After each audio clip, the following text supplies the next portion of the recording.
Kayak moves pretty good. A new motor setup.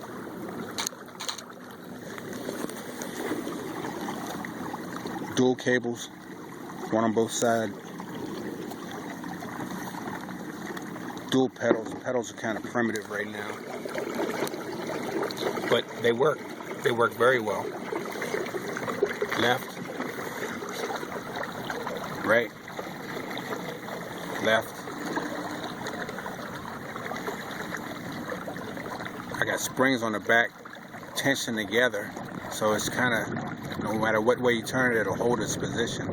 If I set it straight, I can take my feet off the pedals, and it'll track straight.